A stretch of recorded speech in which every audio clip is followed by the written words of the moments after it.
So I guess you would have been around maybe what, 23, 24 around this time? I was 23 when I got out of the army, and I read a book called Success Built to Last, and I got really really excited about filmmaking. I wanted to be a director, Hmm. and I'm not a director. I wanted to make films and movies, and then so and originally it wasn't Hollywood based. I was thinking more like public service announcements kind of films I wanted to make.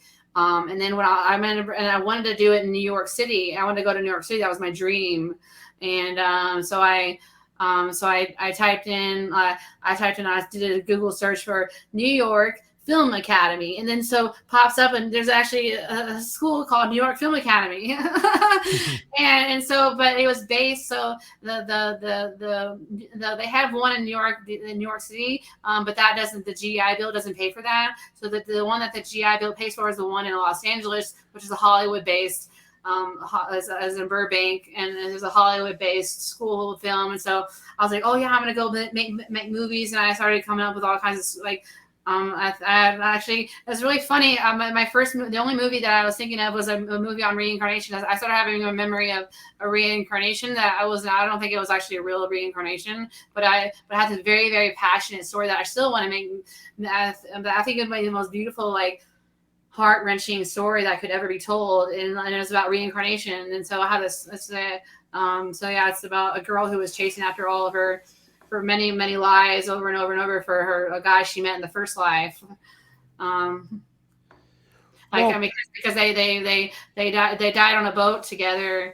They went out, they got died out in the sea in the boat, and then he said, "We'll come back in the next life." And then in the next life, went to look for him, and she could never find him. So she was like running across mountains, all kinds of stuff.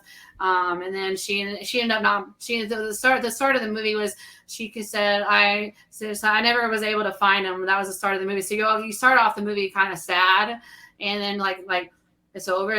But she said, so anyways, actually, it's really strange because I remember in so my the final life the life that she was telling the story from, she actually reincarnated with her sister. So her sister was like, so she came back. She said, "Oh hi, I'm back." And so I had to look for my guy again. She's like, so her sister was a lot. She was an old woman, and her sister was like accepted her and with welcome arms, as if that was natural and normal, which is how it actually should be. So this girl came back in every life and remembered herself, and which was never an issue in my head. I mean, she was never an issue. And because I mean, she just naturally remembered herself immediately. She always knew that she had a promise. She promised that guy she would meet him again, and she could never find him in any life.